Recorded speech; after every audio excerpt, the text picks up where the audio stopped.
WhatsApp आपके साथ धोखा कर रहा है। जी हाँ, आपने बिल्कुल ठीक सुना। हाल ही के दिनों में अपनी प्राइवेसी पॉलिसीज को लेकर व्हाट्सएप यूजर्स के निशाने पर आया, जिसके बाद आलम यह हुआ कि व्हाट्सएप को छोड़कर लोग बाकी मैसेजिंग ऐप का रुख करने लगे। हालांकि इसके बाद लोगों को शांत करने के लिए व्हाट्सएप ने अपनी सफाई तो दी, लेकिन इस वीडियो में हम आपको बताने वाले हैं कि किस तरीके से दूसरे देशों के मुकाबले में भारत के साथ व्हाट्सएप दोहरे मापदंड अपना रहा है। दरअसल यूरोप जैसे देशों में जहां पर डेटा प्राइवेसी को लेकर रेगुलेशन है, रेगुलेटेड कानून है, वहां पर व्हाट्सएप उनके नागरिकों को रियायत देता है। लेकिन जहां पर डेटा प्रोटेक्शन रेगुलेशन सख्त नहीं है, कानून नहीं बनाए गए हैं, जैसे कि भारत जैसे देश, वहां पर लोगों को प्राइवेसी पॉलिसीज में वो कोई रियायत नहीं देता है। और इस वीडियो में हम आपको यही बताने वाले हैं। नमस्कार, मैं हूं आपके साथ श्रेया बहुगुणा और आप देख रहे हैं न्यूज तक। दरअसल हाल ही के दिनों में व्हाट्सएप तमाम भारतीय यूजर्स के लिए एक ऐसी प्राइवेसी पॉलिसीज में बदलाव लेकर आया जिसमें उसने ये कहा कि फेसबुक और इसी कंपनी की दूसरी यूनिट्स के साथ भारतीय यूजर्स का डेटा शेयर किया जाएगा। अगर लोगों ने इस बात को स्वीकार कर लिया तो ठीक, नहीं किया तो वो आगे से व्हाट्सएप को यूज नहीं कर सकते हैं।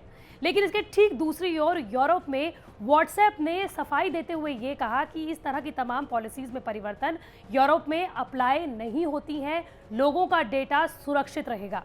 व्हाट्सएप ने यूरोप में नागरिकों को कहा कि उनकी डेटा शेयरिंग को लेकर जो भी नीतियां हैं उसमें कोई परिवर्तन नहीं किया जाएगा। यूरोप में व्हाट्सएप के नीति निदेशक हैं नियाम स्विनी। उन्होंने बाकायदा स्टेटमेंट जारी करते हुए कहा कि इस अपडेट की वजह से यूरोप में व्हाट्सएप की डेटा शेयरिंग प्रैक्टिसेस में कोई बदलाव नहीं हुआ है। व्हाट्सएप यूरोपीय क्षेत्रों के यूजर्स का डेटा अपने प्रोडक्ट और विज्ञापनों के बेहतर प्रदर्शन के लिए फेसबुक के साथ शेयर नहीं करता और ये स्थिति अभी भी बनी हुई है। लेकिन भारत के साथ व्हाट्सएप के ये दोहरे मापदंड क्यों हैं?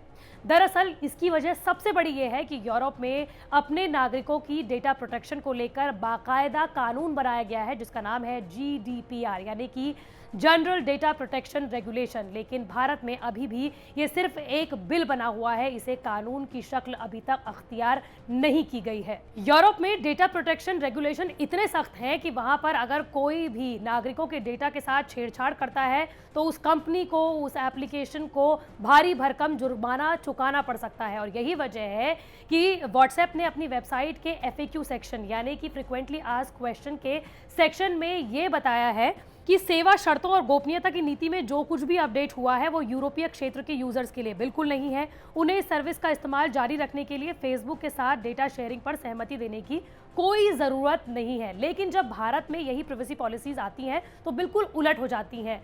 व्हाट्सएप ने यहाँ के यूजर्स को ये कहा था कि वो अगर अपना डेटा फेसबुक या इसी कंपनी की दूसरी यूनिट के साथ शेयर नहीं करते हैं तो वो व्हाट्सएप को आगे यूज़ नहीं कर सकते हैं। लेकिन इसको लेकर अब विशेषज्ञ और ख़ास तौर पर साइबर एक्सपर्ट्स परेशान हैं। वो ये कहते हैं कि अगर व्हाट्सएप ने अपनी प्राइवेसी पॉलिसीज़ में इस तरीके के चेंजेस किए तो भारत के लोगों की गोपनीयता नहीं रह पाएगी। भारत के साइबर कानून विशेषज्ञ ये भी कहते हैं कि भारत के उलट यूरोप में जनरल डेटा प्रोटेक्शन रेगुलेशन अपने लोगों की गोपनीयता और डेटा की सुरक्षा करने वाला एक कड़ा और मजबूत कानून है। भारत में अभी पर्सनल डेटा प्रोटेक्शन बिल को कानून के रूप में लागू किया जाना बाकी है। हालांकि भारत में IT एक्ट के तहत कुछ तो कानून हैं जो कि तमाम यूजर्स को थोड़ी बहुत शक्तियां देती हैं, लेकिन अभी ये बेहद कमजोर हैं। दरअसल IT एक्ट 2000 का सेक्शन 43 से बिजनेस निकायों पर यूजर्स के निजी डेटा की सुरक्षा के लिए उचित प्रक्रिया अपनाने और इस संबंध में स्पष्ट गोपनीयता नीति अपनाने का दायित्व डालता है। लेकिन इसमें यह शामिल है कि कौन सी जानकारी एकत्र की गई, इसे कैसे एकत्रित किया जा रहा है और किस वैध उद्देश्य के लिए एकत्रित किया जा रहा है। इसके अलावा इसमें यह भी प्रावधान है कि किसी भी ट्रांसफर के लिए यूजर्स की सहमति जरूरी है।